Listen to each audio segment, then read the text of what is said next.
ಡಿ.ಕೆ. ಶಿವಕುಮಾರ್ ರಾಜ್ಯದ 23ನೇ ಮುಖ್ಯಮಂತ್ರಿಯಾಗಿ ಯಾವಾಗ ಪದಗ್ರಹಣವನ್ನ ಅಂದ್ರೆ ಪ್ರಮಾಣ ವಚನವನ್ನ ಸ್ವೀಕಾರ ಮಾಡ್ತಾರೆ ಅನ್ನುವಂತಹ ಕುತೂಹಲ ಇದೆ. ಅದಕ್ಕೀಗ ಡೇಟ್ ನಂಬರ್ 1 or 5 ಅಂದ್ರೆ 1ನೇ ತಾರೀಕು ಸೋಮವಾರ ಅಥವಾ 5ನೇ ತಾರೀಕು ಶುಕ್ರವಾರ ಅನ್ನಲಾಗ್ತಾ ಇದೆ. ಡಿ.ಕೆ. ಶಿವಕುಮಾರ್ಗೆ 2 ದಿನಾಂಕಗಳನ್ನ ಈಗ ಕೊಟ್ಟಿದ್ದಾರೆ. ಲೋಕಭವನದಿಂದ 2 ಡೇಟ್ ಅನ್ನು ಕೊಟ್ಟಿದ್ದಾರಂತೆ. ಬಟ್ ಇವರು ಅದನ್ನ ಫಸ್ಟೇ ಕೇಳ್ಕೊಂಡು ಹೋಗ್ತಾರೆ. ರಾಜ್ಯಪಾಲರು ಹೇಳ್ದಂಗೆ ಇಲ್ಲಿ ಕೇಳಿರಲ್ಲ. ಸರ್ ಇಂಥ ದಿನ ಚೆನ್ನಾಗಿದೆ, ಇಂಥ ಟೈಮ್ ಚೆನ್ನಾಗಿದೆ, ನೀವು ಫ್ರೀ ಆಗಿ ಅಂತ ಇವರೇ ಕೇಳ್ಕೊಂಡ್ ಬಂದಿರ್ತಾರೆ. ಅದಕ್ಕೆ ಅಲ್ವಾ ಅನೌಪಚಾರಿಕ ಮೀಟಿಂಗ್ ಅಂತ ಮಾಡ್ತಾ ಬಂದಿದ್ದೀವಿ. ರಾಜ್ಯಪಾಲರ ಕಾರ್ಯದರ್ಶಿಯಿಂದ ಡಿ.ಕೆ. ಶಿವಕುಮಾರ್ಗೆ ಮಾಹಿತಿ ಹೋಗಿದ್ಯಂತ 2 ದಿನ. ನೋಡಿ, ರಾಜ್ಯಪಾಲರ ಲಭ್ಯತೆ ಮೇರೆಗೆ ದಿನಾಂಕ ಫಿಕ್ಸ್ ಮಾಡ್ಕೊಳ್ತಾರಂತೆ. ಅಂದ್ರೆ 1ನೇ ತಾರೀಕು ಅಥವಾ 5ನೇ ತಾರೀಕು ಅಂತ. ಆಲ್ಮೋಸ್ಟ್ ಈಗ ಮಂಡೇ ಅಂತ ಇದ್ದಾರೆ. ನಾಳೆ ಬಿಟ್ಟು ನಾಡಿದ್ದು ಡಿ.ಕೆ. ಶಿವಕುಮಾರ್ ಪ್ರಮಾಣ ವಚನ ತೆಗೆದುಕೊಳ್ಳುವ ಸಾಧ್ಯತೆ ಇದೆ. ಈಗ ಏನಾಗಿರುತ್ತೆ ಅಂದ್ರೆ ಇವ್ರು ಹೋಗಿ ಮಾತಾಡ್ಕೊಂಡು ಬಂದ್ರು. 2 ಡೇಟ್ ಕೊಟ್ಟಿರ್ತಾರೆ. ಸರ್ ಸೋಮವಾರ ಇಲ್ಲ ಶುಕ್ರವಾರ 2 ದಿನದಲ್ಲಿ ನಿಮ್ಮ ಅವೈಲಬಿಲಿಟಿ ನಮಗಿರ್ಬೇಕು, ಮುಂದಿನ ಪ್ರಕ್ರಿಯೆಗೆ ನೀವು ಸಹಕಾರ ಕೊಡಬೇಕು ಅಂತ ಕೇಳಿರ್ತಾರೆ. ಲೆಟ್ ಯು ನೋ ಅಂತ ಹೇಳಿ ಕಳ್ಸಿರ್ತಾರೆ, ಹೇಳ್ತೀವಿ ನಿಮಗೆ ಅಂತ. ಈಗ ಅವರ ಕಾರ್ಯದರ್ಶಿಯಿಂದ ಸಿಗ್ತಾ ಇರೋ ಮಾಹಿತಿ ಸೋಮವಾರ ಅಂದ್ರೆ 1ನೇ ತಾರೀಕು ಇಟ್ಕೊಳ್ಳಿ ಅಂತ. ನೋಡಿ, ಈಗ ಇದು ಮುಗಿತಾ ಇದ್ದಂತೆ ಅವ್ರು ಧರ್ಮಸ್ಥಳಕ್ಕೆ ಹೋಗ್ತಾರೆ. ಅಲ್ಲಿ ರಾಷ್ಟ್ರಪತಿ ಉಪರಾಷ್ಟ್ರಪತಿಗಳ ಕಾರ್ಯಕ್ರಮ ಇದೆ, ಅಲ್ಲಿಗೆ ಹೋಗ್ತಾರೆ. ಅದಾದ್ಮೇಲೆ ಸೋಮವಾರ ಇವರು ಬಹುಶಃ ನಾಳೆ ವಾಪಸ್ ಆಗ್ತಾರೆ ಅಂತ ಕಾಣುತ್ತೆ. ಸೋಮವಾರಕ್ಕೆ ಇವರು ಪರ್ಮಿಷನ್ ಕೊಟ್ಟಂಗೆ ಕಾಣಿಸ್ತಾ ಇದೆ.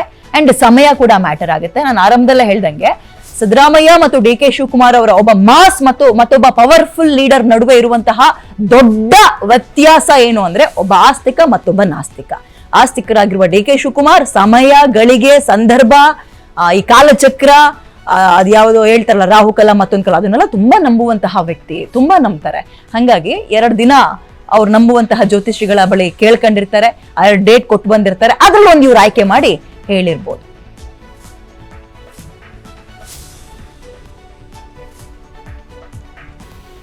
ಬನ್ನಿ ಇದ್ರ ಬಗ್ಗೆ ಮಾಹಿತಿಯನ್ನ ಜೊತೆಗೆ ವಿಶ್ಲೇಷಣೆಯನ್ನ ಕೊಡೋದಕ್ಕೆ ನನ್ನ ಜೊತೆಗೆ ಇವಾಗ ಸಂಖ್ಯಾಶಾಸ್ತ್ರದ ಪರಿಣಿತರು ಅಂತಲೇ ಹೆಸರುವಾಸಿಯಾಗಿರೋ ಆರ್ಯವರ್ಧನ್ ಗುರೂಜಿ ಅವರು ಜಾಯಿನ್ ಆಗ್ತಾ ಇದ್ದಾರೆ.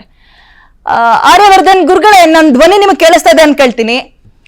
ಈ 1ನೇ ತಾರೀಕು 5ನೇ ತಾರೀಕು ಮೊದಲೇ ನೀವು ಹೇಳಿ ಕೇಳಿ ಈ ನಂಬರ್ಸ್ ಅಲ್ಲಿ ಪಂಟ್ರು ಅಂತ ಫೇಮಸ್ ಆಗ್ಬಿಟ್ಟಿದ್ದೀರಿ. ಈ 1 ಮತ್ತು 5 DK. Shivakumar date of birth ಇವೆಲ್ಲವನ್ನ ಯೋಚನೆ ಮಾಡಿ ಹೇಳೋದಾದ್ರೆ ಯಾವ ದಿನ ಬೆಸ್ಟ್ ಅನ್ಸುತ್ತೆ ನಿಮ್ಗೆ? ನನ್ನ ಪ್ರಕಾರ 2 50-50 ಇದೆ ಡೇಟ್ ಆಫ್ ಬರ್ತ್. ನಾನು ಪರ್ಫೆಕ್ಟ್ ಆಗಿ ಹೇಳಿದಾರೆ. ಅದು ಇರೋದ್ರಲ್ಲಿ ತುಂಬಾ ಚೆನ್ನಾಗಿ 3ನೇ ತಾರೀಕು. ನಂಬರ್ 3 ಬಂದು ನಕ್ಷತ್ರಗಳು ತುಂಬಾ ಸಾಥ್ ಕೊಡುತ್ತೆ. ಮತ್ತೆ ಗುರು ಕೂಡ ಕಟಕ ರಾಶಿಗೆ ಬಂದು ಉಚ್ಚನಾಗಿರ್ತಾನೆ. ಅದು ವಿಪರೀತ ರಾಜಯೋಗ. ಯಾಕಂದ್ರೆ ಡಿ.ಕೆ. ಶಿವಕುಮಾರ್ ಜಾತಕ ಒಂದು ಮೇಷ ಲಗ್ನದಲ್ಲಿ ಆಗಿರುತ್ತೆ. ಹಾಗಾಗೇನೆ ಅದ್ಭುತವಾದ ಜಾತಕ ಆಗುತ್ತೆ. ಹಾಗಾಗೇನೆ ಶುಕ್ರ ಧನಸ್ಥ ಸಪ್ತಮಾಧಿಪತಿ ವ್ಯಯಸ್ಥಾನದಲ್ಲಿ ಉಚ್ಚನಾಗಿದ್ದಾನೆ. ಶನಿ ಮತ್ತೆ ಇವಾಗ ಶನಿ ದಶೆ ಚಂದ್ರ ಭಕ್ತಿಲಿ ಯೋಗವನ್ನು ಕೊಡ್ತೇವೆ. ಚಂದ್ರ ಉಚ್ಚ ಸ್ಥಾನದಲ್ಲಿರೋ ಯೋಗ ಕೊಡ್ತಾ ಇದ್ದಾನೆ. ಅದೇ ತರ ಬಹಳ ವೈಬ್ರೇಷನ್. ಶನಿ 10th ಲಾರ್ಡ್ ಅಧಿಪತಿ, ಸೂಪರ್ ವೃತ್ತಿಕಾರಕ ಅಧಿಪತಿ ಅಂತ ಹೇಳಿದ್ರೆ, ಧರ್ಮ ಕರ್ಮಾಧಿಪತಿ ಅಂತ ಹೇಳ್ತಾರೆ. ಶನಿ ಮತ್ತೆ ಗುರುಗ್ರಹ ಇರೋದು ಜಾತಕ ತುಂಬಾ ಬಲವಾಗಿರೋಂಥ ಜಾತಕ, ಬಲವಾದ ಟೈಮ್ ಇದು. ಇವ್ರ ಲೈಫಲ್ಲಿ ಮರೆಯಕ್ಕಾಗದಿರೋ ಅಂತ ದಶೆ ಮತ್ತೆ ಭಕ್ತಿ ನಡೀತೈತೆ. ಈ ಸಖತ್ ಎಕ್ಸ್ಟ್ರಾರ್ಡನರಿ ದಶೆ, ಎಕ್ಸ್ಟ್ರಾರ್ಡನರಿ ಭಕ್ತಿ. ಈ ಸೂಪರ್ ಸಕ್ಸಸ್ನ ಬಹಳ ದಿವಸದಿಂದ ನಾವು ನಿರೀಕ್ಷೆ ಮಾಡ್ತಿದ್ದು. 7.5 ಬಂತ ಇಡೀ ಜಗತ್ತಿನಲ್ಲಿ ಎಲ್ಲರೂ 7.5 ಎದುರುತ್ತಾರೆ. ಆದರೆ ಎಲ್ಲರಿಗೂ 7.5 CM, ಪ್ರೈಮ್ ಮಿನಿಸ್ಟರ್, 7.5 ಮನೆ ಕಟ್ಟೋದು, 7.5 ಕಾರ್ ತಗೊಳೋದು. ಮತ್ತೆ ಡಿ.ಕೆ. ಶಿವಕುಮಾರ್ಗೆ ಮೊಮ್ಮಗು ಹುಟ್ಟಿದ್ದು, ಡಿ.ಕೆ. ಶಿವಕುಮಾರ್ ತಾತ ಆಗಿದ್ದು ಇದೇ ತಿಂಗಳಲ್ಲಿ ಆಗಿದ್ದಾರೆ. ನೋಡಿ, ತಾತ ಆದ್ಮೇಲೆ ಒಂದು ರಾಜಯೋಗ ಬಂದಿತ್ತೆ, ಬಹಳ ವೈಬ್ರೇಷನ್. ಮತ್ತೆ ಡಿ.ಕೆ. ಶಿವಕುಮಾರ್ CM ಆಗೋರು ನಾನು ಗಡ್ಡ ತೆಗಿಯೋಣ ಅಂತ ಎಲ್ಲರ ಕೈಲಿ ಹೇಳ್ಕೊತಾ ಇದ್ರು. ಗುರುಗಳೇ, ಈ ಮೊಮ್ಮಗಳ ಕಾಲ್ಗುಣದ ಬಗ್ಗೆ ಮಾತಾಡ್ತಾ ಇದ್ರಿ, ಅದನ್ನ ನಾನು ಪ್ರಸ್ತಾಪ ಮಾಡ್ತೀನಿ. ಅದಕ್ಕಿಂತ ಮುಂಚೆ 3ನೇ ಡೇಟ್ ಅಂದ್ರೆ ನೀವು ಔಟ್ ಆಫ್ ಸಿಲೆಬಸ್ ಹೋಗ್ತಾ ಇದ್ದೀರಿ. ಅವ್ರು ತಗೊಂಡಿರೋದೇ 1 ಮತ್ತು 5. ನೀವು 3ನೇ ತಾರೀಕು ಅಂದ್ಬಿಟ್ರೆ ಅಲ್ಲ, 1ನೇ ತಾರೀಕು 3ನೇ ತಾರೀಕಲ್ಲಿ ಇವೆರಡೂ ತಗೋದ್ರಿಂದ ಒಂದು ತುಂಬಾನು ಚೆನ್ನಾಗಿದೆ. ಮತ್ತೆ ಅವ್ರ ಮುಂಚೆ ಕಾರ್ ನಂಬರ್ ಕೂಡ 6 ಫಾಲೋ ಮಾಡ್ತಾ ಇದ್ರು.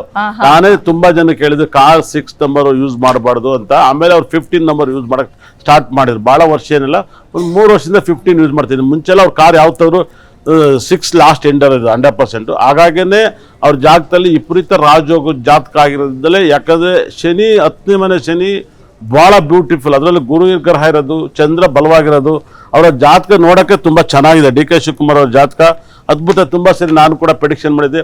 ಸೂರ್ಯ ಸುಖ ಸ್ಥಾನದಲ್ಲಿ ಧನಸ್ಥಾನದಲ್ಲಿದ್ದಾನೆ, ಚಂದ್ರ ಮತ್ತು ಬುಧ ಇದ್ದಾನೆ. ಗಜಕೇಶ್ ಯೋಗಗಳು ಕೂಡ ತುಂಬ ಸಖತ್. ಮೇಷ ಲಗ್ನಕ್ಕೆ ಗಜಕೇಶ್ ಯೋಗ ತುಂಬ ಟಾಪ್ ಯೋಗ ಅಂತ ಕೊಡ್ತಾ ಇದೆ. ಬಹಳ ಅದ್ಭುತವಾದ ಜಾತಕ. ಏನಪ್ಪ ಸ್ವಲ್ಪ ಕಣ್ಣೀರು ಹಾಕಿರೋ ಅವ್ರ ಟೈಮಿಗೆ ಕರೆಕ್ಟಾಗಿ ಆಗ್ನೋ ಅಂದರೆ ಲಗ್ನಾಧಿಪತಿ ಕುಜಗ್ರಹ ನೀಚನಾದ್ರೂ ಕೂಡ ಸುಖ ಸ್ಥಾನದಲ್ಲಿ ಈಗ ಈ ಬುಧಗ್ರಹ ಎಲ್ಲ ಹೇಳಿದ್ರೆ ನಮಗೆ ಅರ್ಥ ಆಗ್ತಾ ಹೋಗಲ್ಲ. ನಾನು ನೇರವಾಗಿ ಜನರಿಗೆ ಅರ್ಥ ಆಗೋ ತರ ಕೇಳ್ತೀನಿ, ಕೇಳಿ ಇಲ್ಲಿ. ಸಿಎಂ ಆಗೋ ತನಕ ಚೆನ್ನಾಗಿದೆ, ಆಮೇಲೇನೋ ಸಾಡೆ ಸಾತಿ ಆರಂಭ ಆಗುತ್ತೆ, ಶನಿಕಾಟ ಅಂತೆಲ್ಲ ಅಂತ ಇದ್ರು. ಅಷ್ಟೊಂದು ಸುಲಭವಾಗಿದ್ಯಾ ಇನ್ ಮುಂದಿನ 2 ವರ್ಷ ಅವರಿಗೆ ನಿರ್ವಹಿಸ್ಕೊಂಡು ಹೋಗಕ್ಕೆ, ಅಥವಾ ಈ ತಂತಿ ಮೇಲಿನ ನಡಿಗೆ ಅಂತೀರಾ? ಹೆಂಗಾಗ್ಬೋದು? 2031ರಲ್ಲಿ ಅವ್ರಿಗೆ ತೊಂದರೆ ಬರುತ್ತೆ, ಅಷ್ಟು ಬಿಟ್ರೆ ಏನು ತೊಂದರೆ ಇಲ್ಲ. 2031ಕ್ಕೆ ತೊಂದರೆ ನಿಯರ್ ಬೈ 100% 2031ಕ್ಕೆ ಬರುತ್ತೆ. ಅವಾಗ ಎಲ್ಲ 2028 ಬರುತ್ತೆ. 28 2031 ಅವ್ರ ಲೈಫಲ್ಲಿ ಶನಿ ದಶೆ ರಾಹು ಭಕ್ತಿ ಮರೆಯಕ್ಕಾಗದಿರೋಂಥ ಕಷ್ಟ ಕೊಡುವಂತ ದಶೆ ಅದು 100%. ಅದೇನೋ ಸಿಎಂ ಆಗಿ 2 ವರ್ಷ ಎಲೆಕ್ಷನ್ ಬರೋದಕ್ಕೂ ಇಲ್ಲ MP ಎಲೆಕ್ಷನ್ ಕೊಡ್ತಾನೋ ಇಲ್ಲ ಲಾಸ್ಟ್ ಕ್ಲೈಮ್ಯಾಕ್ಸ್ ಅಲ್ಲಿ ಕೊಡ್ತಾರೋ ಗೊತ್ತಿಲ್ಲ.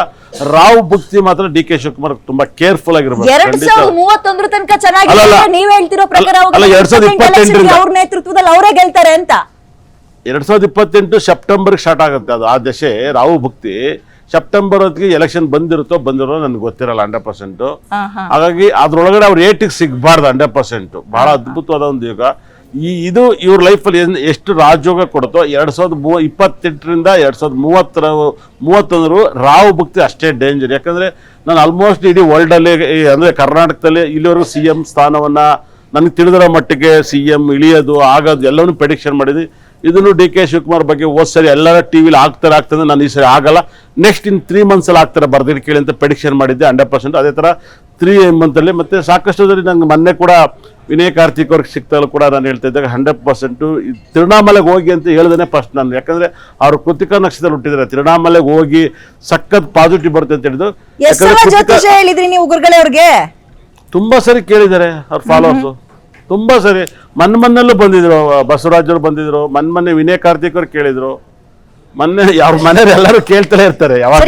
ಈಗ ಮೊಮ್ಮಗ ವಿಷಯಕ್ಕೆ ಬರೋಣ ನೋಡಿ. ಮನೆಗೆ ಹೊಸಬ್ರ ಆಗಮನ ಆದಾಗ ಏನೋ ಒಂದ್ ಒಳ್ಳೊಳ್ಳೆ ಬೆಳವಣಿಗೆಗಳಾಗುತ್ತೆ ಅಂತ ಕೇಳ್ಪಟ್ಟಿರ್ತೀವಿ. ಬಟ್ ಅದ್ರಲ್ಲೂ ನಾವು ಮಾತಾಡ್ತಾ ಹೋಗೋದಾದ್ರೆ ಈ ಮೊಮ್ಮಗಳು ಲಕ್ಷ್ಮಿಯಾಗಿ ಬಂದಿದ್ದಾಳ ಅಥವಾ ಪವರ್ಫುಲ್ ಸ್ಥಾನಕ್ಕೆ ಅಧಿಕಾರ ಹೆಂಗ್ ನಡೆಯುತ್ತೆ ಅನ್ನೋದ್ರ ಬಗ್ಗೆ ಆಕೆಯ ಬಲಾಬಲವನ್ನ ನೀವು ವಿಮರ್ಶೆ ಮಾಡ್ಬೋದಾ? ಮೊಮ್ಮಗಳ ಕಾಲ್ಗುಣ DK ಶಿವಕುಮಾರ್ ಹಣೆ ಬರ ಹೆಂಗ್ ಬದಲಾಯಿಸುತ್ತೆ? ಅದು ಮೊಮ್ಮಗಳಂತಿರೋ ಗೊತ್ತಿಲ್ಲ, ಇಲ್ಲ DK ಶಿವಕುಮಾರ್ ಬೆಳೆಸಂತರ ಬಂಗಾರಪ್ಪರು ಹುಟ್ಟಿದಿರೋ ಗೊತ್ತಿಲ್ಲ. ಬಂಗಾರಪ್ಪರು DK ಶಿವಕುಮಾರ್ಗೆ ಫಸ್ಟ್ ಪರಪ್ಪನಗರ ಫಸ್ಟ್ ಮಿನಿಸ್ಟರ್ನ ಕೊಡ್ತಾರಂತೆ. ತಗಳಪ್ಪ ಫಸ್ಟ್ ನೀನ್ ತಗಳಪ್ಪ ಅಂತ. ಅವ್ರು ಫಸ್ಟ್ ಮಿನಿಸ್ಟರ್ ಪರಪ್ಪನಗರಕ್ಕೆ. ಬಹಳ ವೈಬ್ರೇಷನ್ ಅದು. ಅದಾದ್ಮೇಲೆ ಅವ್ರ ಮನೇಲಿ ಎರಡು ಆಶೀರ್ವಾದ ಹುಟ್ಟಿದ್ದಾರೆ. ಯಾಕಂದ್ರೆ 2 ದುಃಖದಂತ ಆಶೀರ್ವಾದ ಪಾಸಿಟಿವ್ನೇ ಕೊಡುತ್ತೆ. ಒಂದು ಸಿದ್ಧಾರ್ಥ ಅವರಾಗಿರ್ಬೋದು 100%.